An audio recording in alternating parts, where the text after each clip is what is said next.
오늘은 기쁜 날입니다. 왜 기쁜 날일까요?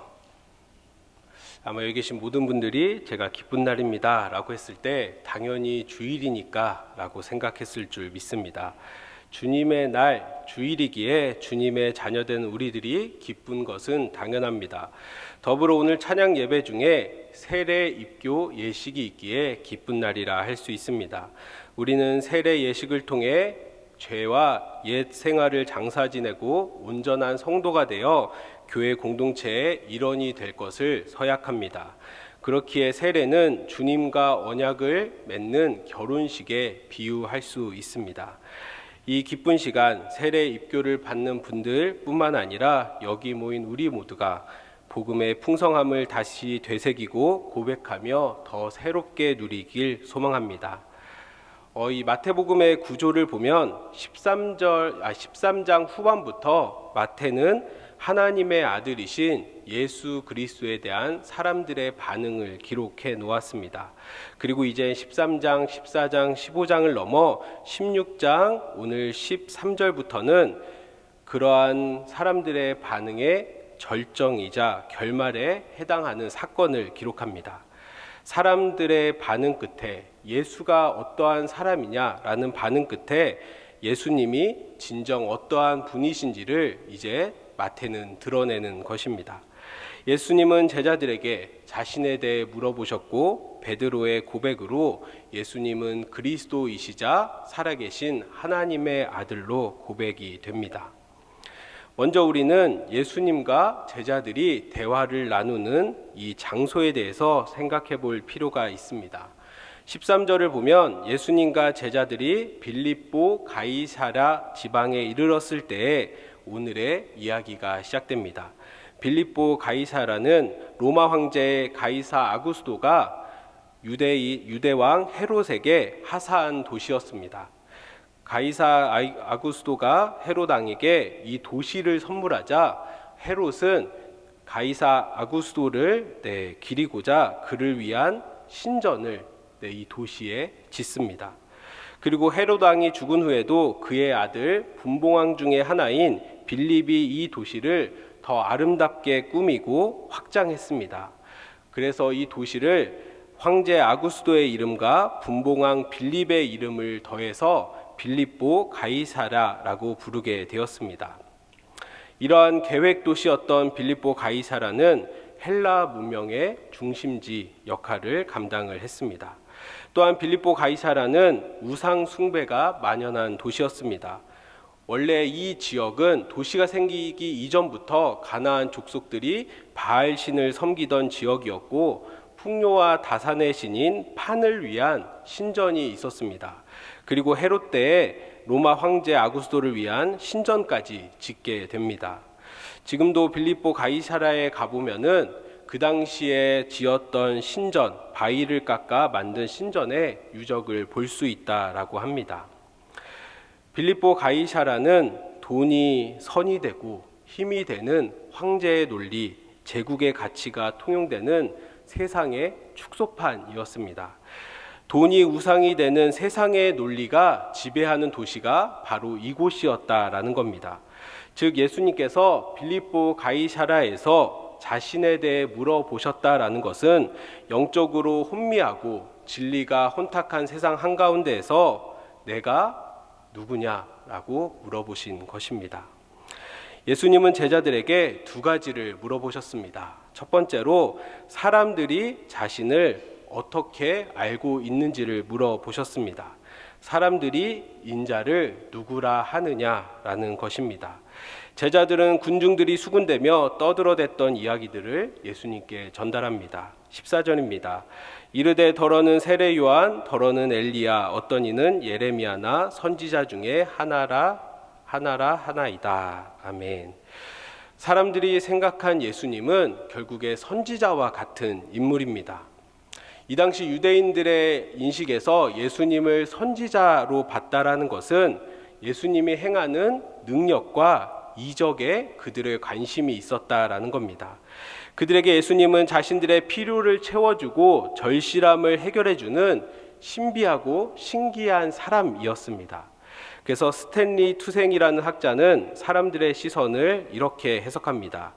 그들의 생각은 예수님의 초자연적인 특성을 증언하지만 그들은 그분이 메시아임을 알아보지는 못했다. 그러니까 예수님께서 행하시는 겉모습을 보고 예수님을 판단했지만 예수님의 본질은 사람들이 볼 수 없었다라는 겁니다. 사람들은 예수님의 본질에는 관심이 없었고 그저 자신의 필요에 따라 예수님을 바라보았습니다. 자신의 필요를 따라 예수님을 바라보는 사람들의 시선은 현대에도 동일한 것 같습니다. 어떤 사람들은 예수님을 훌륭한 사람, 성인 중에 한 명으로 봅니다. 그래서 세계 3대 성인이나 4대 성인을 검색해 보면 그 중에 예수님이 들어 있습니다. 공자나 부처처럼 훌륭한 인격 그리고 훌륭한 가르침으로 인류에 도움이 되는 사람 중에 한 명으로 본다라는 것입니다. 그런 이들은 예수님을 믿는 것에 대해서 세상에 피해를 끼치지 않고 선한 일을 하는 것이 예수를 믿는 것이라고 생각을 합니다. 또 어떤 이들은 예수님을 사회개혁가로 봅니다. 이상적인 세상을 위해 세상을 흔들며 자신의 뜻을 품었던 또 펼쳤던 정치가 혹은 혁명가로 본다라는 것입니다. 그들은 예수님의 급진적인 행보에 매료됩니다. 그래서 그런 이들은 예수님의 사상으로 세상을 뒤집어 엎을 수 있다라고 생각합니다.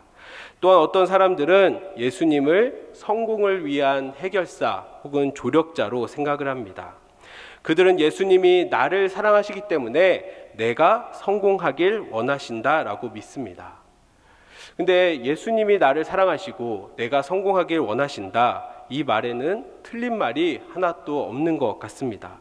하지만 중요한 것은 무엇을 성공으로 믿고 있느냐에 따라서 이 말은 신실한 믿음이 되기도 하지만 어리석은 욕망이 되기도 한다라는 것입니다. 이처럼 예수님이 누구이신가를 알고 믿는 것은 인생의 중요한 문제입니다. 예수님이 누구이신지를 제대로 알지 못한다면 예수님이 하시는 일도 제대로 알 수 없기 때문입니다. 사람들에 대해서 물어보셨던 예수님은 이제 제자들에게 물어보십니다. 너희는 나를 누구라 하느냐? 세상 사람들은 나의 능력을 보고 나의 이적을 보는데 너희는 무엇을 보았냐라는 질문입니다. 이 질문은 너희는 나를 제대로 알고 있느냐라는 질문과 마찬가지입니다. 이때 시몬 베드로가 100점 만점에 100점짜리 대답을 합니다. 16절입니다. 시몬 베드로가 대답하여 이르되 주는 그리스도시요 살아계신 하나님의 아들이시니이다. 아멘. 아마 많은 분들이 잘 알고 있고 또 확실히 믿는 말씀일 것입니다.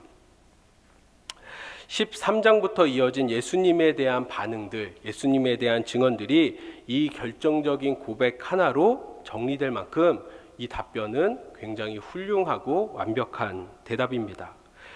베드로가 한 대답, 주는 그리스도시라는 것과 살아계신 하나님의 아들이라는 것은 예수님의 인성과 또 예수님의 신성을 모두 포함한 그러한 답변입니다. 헬라어 그리스도는 히브리어 메시아를 번역한 말입니다. 즉 예수님은 구원자시라는 겁니다. 사람들은 예수님을 선지자로 보았지만 베드로는 예수님이 곧 구원자이십니다 라고 고백합니다. 또한 그는 예수님이 진정한 참 신이심을 고백합니다. 살아계신 하나님의 아들이라는 이 고백은 빌립보 가이사랴처럼 온갖 우상과 죽은 신들이 가득한 곳에서 예수님만이, 오직 예수님만이 살아 실제하시는 하나님의 아들, 하나님이십니다 라는 것을 고백합니다. 너희는 나를 누구라 하느냐 라고 물어보시는 예수님의 이 질문은 제자들에게 중요한 질문이었던 것처럼 우리에게도 중요한 질문입니다. 여러분들은 어떻습니까? 여러분들이 고백하는 예수님은 어떠한 분이십니까? 예수님을 진정한 그리스도시요 살아계신 하나님으로 고백하시는지 모르겠습니다. 어쩌면 우리는 입술로는 예수님이 그리스도이십니다, 나의 주님이십니다 라고 고백하지만 여전히 우리의 속마음은, 우리의 욕망은 세상 사람들처럼 나의 관심을 따라 예수님을 보고 있지는 않은가 우리는 돌아봐야 합니다.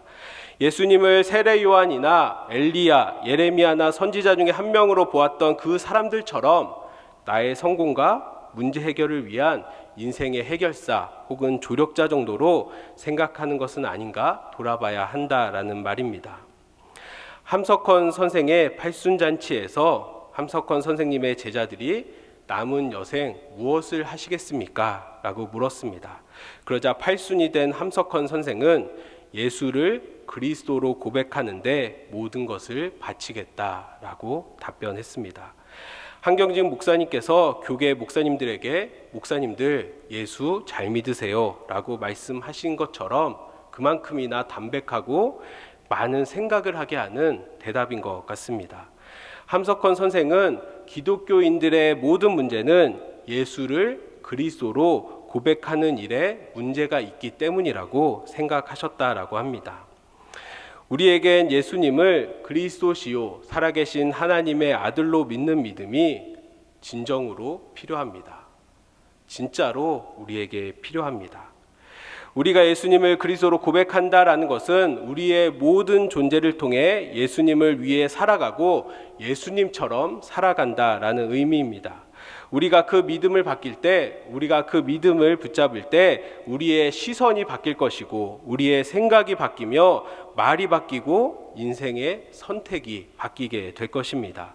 그리고 우린 결국 베드로가 예수님께서 이러한 고백을 드렸던 것처럼 인생 최고의 고백을 하나님께 드리는 사람들이 될 것입니다. 하지만 그러한 믿음의 고백은 단순히 우리의 통찰력이나 노력, 의지만으로는 가능하지 않습니다. 오직 하나님의 은혜만이 가능케 합니다. 17절을 제가 읽겠습니다. 예수께서 대답하여 이르시되 바요나 시모나 내가 복이 있도다. 이를 알게 한 이는 혈육이 아니요 하늘에 계신 내 아버지시니라. 아멘.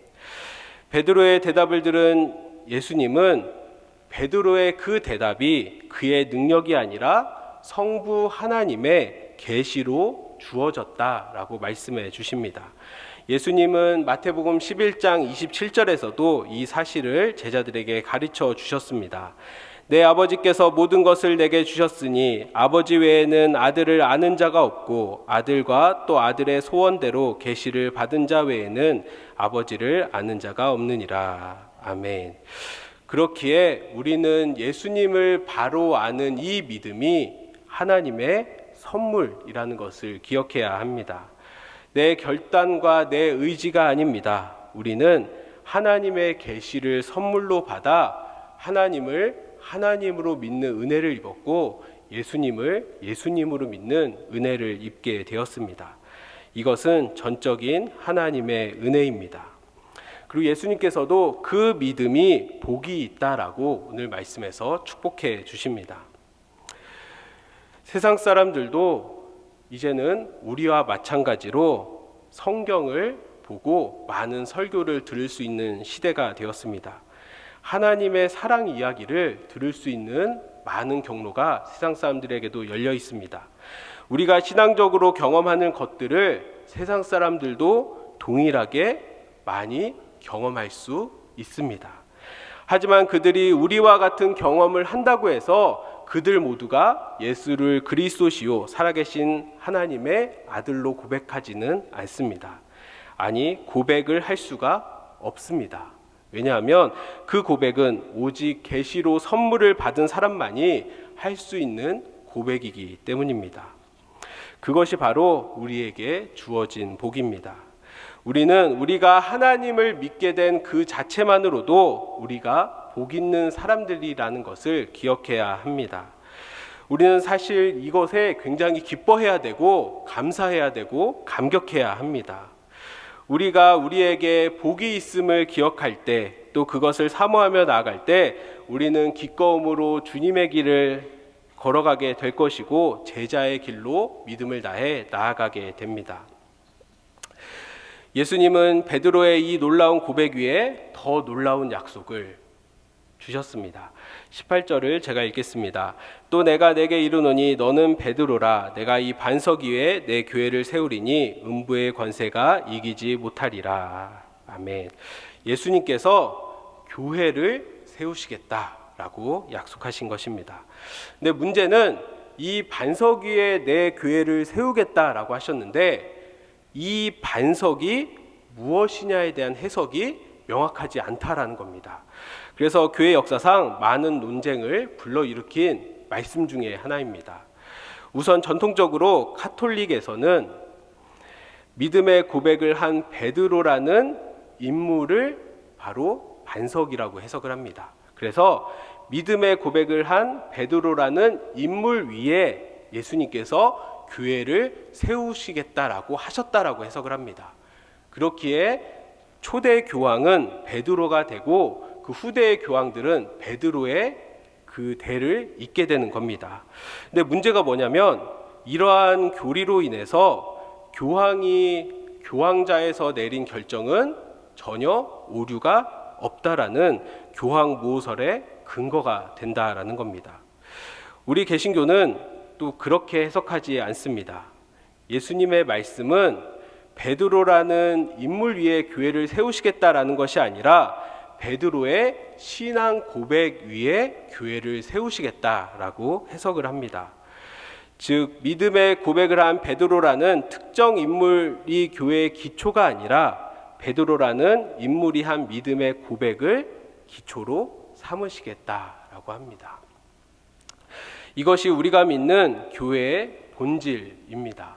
이 본질로 말미암아 우리는 한 사람 한 사람이 예수님의 교회가 됩니다. 교회는 건물이나 조직이나 제도가 아닙니다. 예수님을 구원자요 나의 주인으로 모시는 사람들, 또 예수님을 하나님의 아들로 믿는 사람들이 모두 교회이고 또 그런 사람들의 공동체가 바로 교회입니다. 세상의 기준과 가치를 따라가는 것이 아니라 오직 주님만이 나의 주님이심을 고백하며 참 하나님 되심을 고백하며 그분을 따르는 사람들이 모두 교회라는 것입니다. 또 그 사람들이 모인 모임이 바로 교회입니다. 예수님은 교회를 향해 자신의 교회를 세우시겠다라는 것과 음부의 권세가 주님의 교회를 이기지 못하겠다라고 약속하셨습니다. 이 말은 예수님께서 교회의 주인이 되어 주시고 그 교회를 책임져 주시겠다라는 약속입니다. 그렇게 우리는 교회된 우리의 주인이 주님이심을 고백해야 하고 우리 교회 공동체의 주인이 주님이심을 고백해야 합니다. 선하고 신실하신 주님께서 교회된 우리를 하나님의 교회답게 만들어 주실 것입니다. 우리는 주님께서 그런 약속으로 우리를 인도해 주시고 책임져 주신다라는 것을 믿음으로 고백해야 합니다. 그런 믿음으로 나아가는 우리를 넘어뜨리고 무너뜨릴 수 있는 것은 아무것도 없습니다. 사망의 권세, 사탄의 권세가 아무리 강력해 보이고 우리를 위협하게 하는 것처럼 보인다 할지라도 주님의 교회인 우리를 결코 이길 수 없습니다. 여러분들 기억하시기를 바랍니다. 우리는 별 볼 일 없고 시시한 사람들이 아닙니다. 왜냐하면 하나님의 복을 받은 위대한 사람들이기 때문입니다. 우리가 주님의 교회라는 사실을 믿기 때문에 우리는 주님께서 우리를 통해 세우시고 이루시는 뜻을 바라보며 하나님의 나라를 향해 나아가야 합니다. 우리가 믿음으로 나아갈 때 우리는 온전한 하나님의 교회가 되어 승리하게 될 것입니다. 또한 우리가 이런 교회로서 더 잘 살아내고 또 하나님의 풍성함을 누리기 위해 하나님은 우리에게 동신교회 공동체를 허락해 주셨다 믿습니다. 우리는 그렇게 모이기에 힘쓰고 함께 예배하며 교제를 나누어야 합니다. 교육과 훈련을 해야 하고 복음도 전파해야 합니다. 그리고 서로를 위해 기도하며 격려하며 일상을 함께 살아내야 합니다. 물론 교회 공동체도 완전하지는 않습니다. 세상의 다른 공동체처럼 문제가 생기고 어려움이 생깁니다. 마음이 상하기도 하고 상처를 입기도 합니다. 하지만 우리는 이 공동체의 주인이 주님이시요 또 이 공동체를 이끌어 주시는 분이 주님이심을 믿기에 주님께서 완성하실 완전한 교회의 소망을 바라보며 우리는 우리의 공동체를 힘껏 지켜내야 합니다. 서로를 존중하며 서로를 사랑하는 가운데 함께 기도하며 믿음으로 우리의 삶을 함께 살아내야 합니다. 당장은 아무것도 해결되는 것이 없어 보이고 이루어지는 것이 없어 보인다 할지라도 우리는 분명 결국에는 고백하게 될 것입니다. 주님의 공동체인 우리를 주인 되신 주님께서 세우시고 인도하셨다라고 말입니다. 그 고백은 교회 공동체에서 함께 삶을 살아내는 우리 모두의 것입니다. 살아내지 않으면 그 고백을 할 수 없습니다. 또한 그러한 은혜는 주님께서 주실 우리 공동체만을 위한 은혜입니다.